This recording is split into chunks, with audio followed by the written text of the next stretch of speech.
Hello, this is Gio. Hey, look what I have here. In this box is the RetroTINK-2X Pro.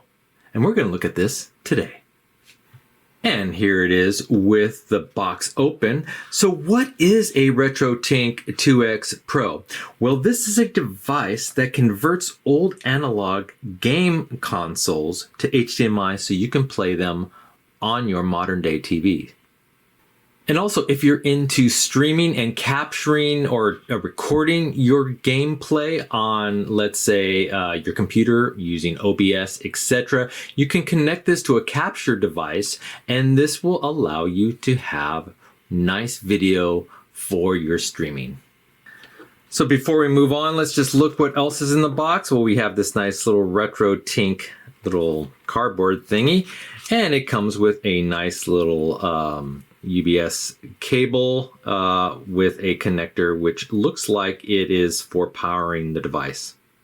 So I've been wanting one of these for a while. Now RetroTINK does have a number of products. This is a fairly popular product, the 2X Pro. They also have more recent 4X Pro and 5X Pro, much more expensive. And they do similar things, but they also do other things that this one doesn't do.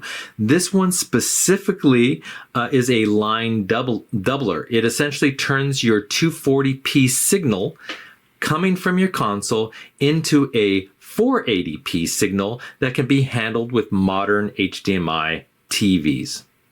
Now, if you're wondering which one to buy, now the 4X and 5X are not just doublers, they are actually scalers. They convert the video signal into different resolutions, as high as 280p or even 4K.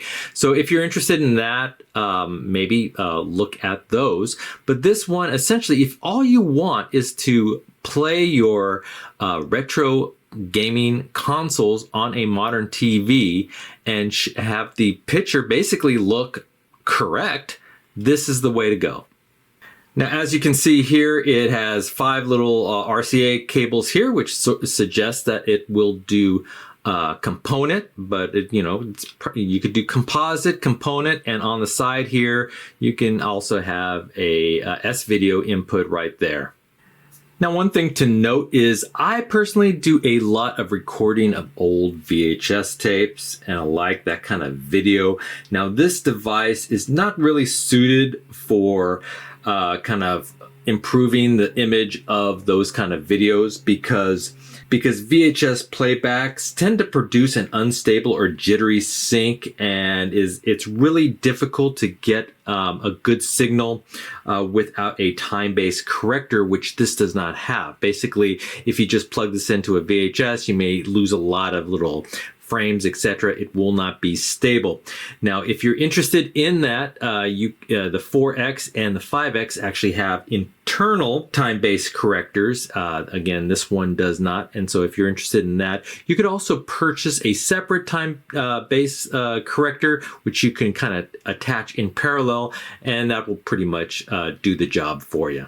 So now looking closer at this device, I'm not sure which is front or back. This might be the front because it has the RetroTINK-2X Pro. It has a couple of labels. Here's the component and the composite connectors. Again, the S-video. So looking on this side, you do have your HDMI output right here that will go to your either your TV or your capture device. You have your power input plug right here, and then you have 2 little blue buttons right here. One, I think this one right here is your input button, which basically selects whether you're inputting composite, component, or the S video. The other one is like a filtering button, which allows you to either kind of toggle between a normal, smooth, or a scanline filter. I won't really get into that, but that's what that button's for. I also believe one of these buttons is when you need to update the firmware. You use one of these buttons to do that, but you can go on to the RetroTINK website to learn more about that. And then on the other side, you have 2 switches, both of them preset to the right. One of them is the mode switch, which I think you could barely see. There you go. It kind of selects either a pass-through, so it won't do any doubling, or the line doubling. So you can kind of switch depending on what. Of course, I want to line double for my retro arcades there. The other switch is a mode, or a comb switch, excuse me. And this is, you either have a retro setting or an auto setting. In most cases, you want to keep it to the retro setting. Let's say for the NES and older consoles. Maybe the newer consoles, the auto creates a different filtering effect. And so maybe for the Nintendo 64, or even let's say laser disc players, if you have one of those, you may want to select the auto to see what that looks like. It may actually filter it a little differently, improving the signal. But in most cases, I believe it's just recommended for the old consoles, just keep it at the retro. So in order to test this device, I'm actually going to go way back, even before the Nintendo products. We're going to the Atari 800, and this is actually a computer, but it does play some games, and I do believe I have some Donkey Kong in there right now. Now, I'm especially wanting to test it on this because I have had a lot of issues playing this on monitors which are not CRTs. I do have a 13-inch CRT right here to kind of show you, but I've even plugged this into an older LCD TV, flat screen TV with composite plugs. And the image just becomes really washed out. Here, I'll just turn this on to show you what it looks like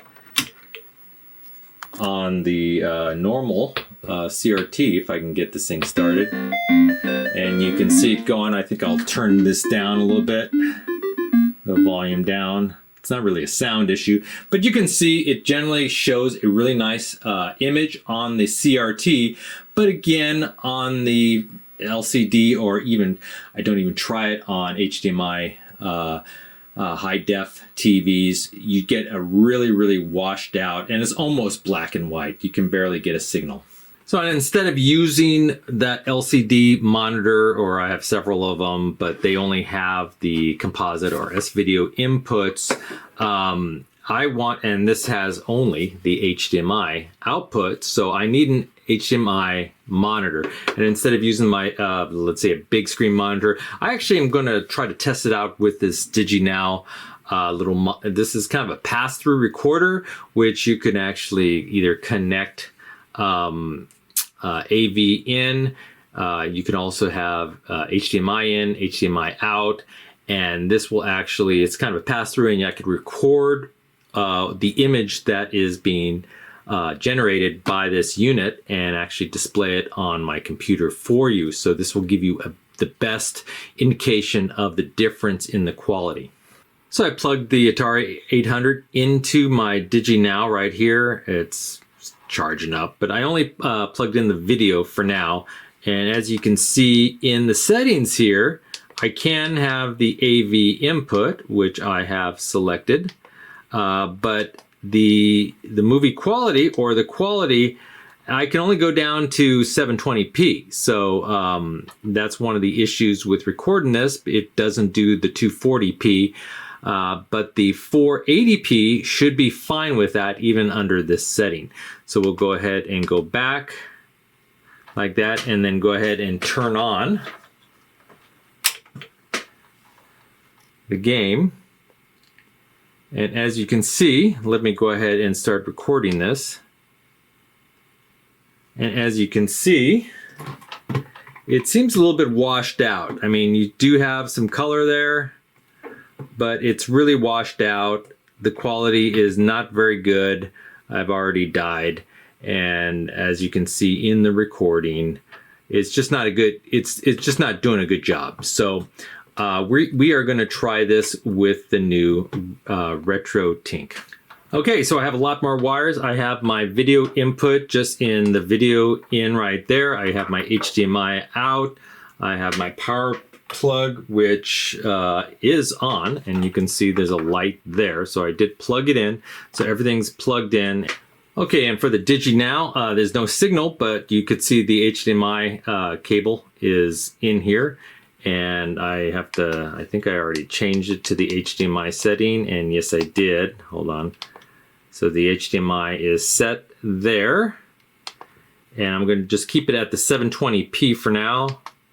Go back, and then I'm going to turn this on.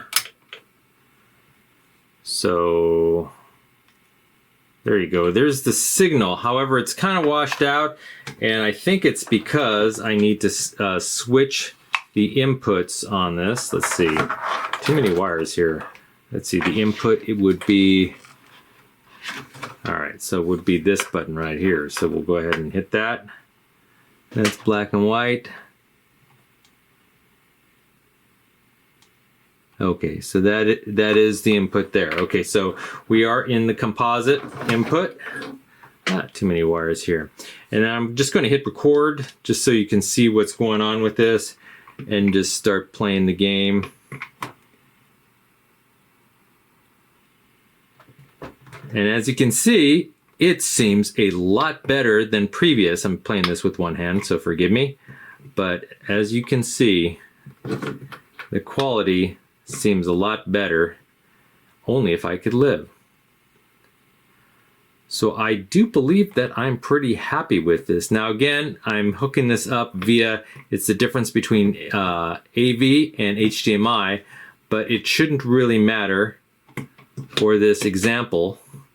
This is just a much better quality image coming from my Atari 800. And just so you can see the comparison a little bit better, here's a side-to-side comparison. On the left is just the plain AV signal without the RetroTINK, and on the right you have the RetroTINK there. I did have to adjust some of the brightness and colors, but you can do that on your regular TV as well. But you can definitely see there's a great improvement in the quality with that doubling effect. So I'm pretty happy with this effect. I think I'm going to be using this quite a lot to on my retro gaming consoles. This the Atari 800 was perhaps the worst quality image I got, so I'm quite happy with the results here. And I think my other like my Nintendo consoles and etc.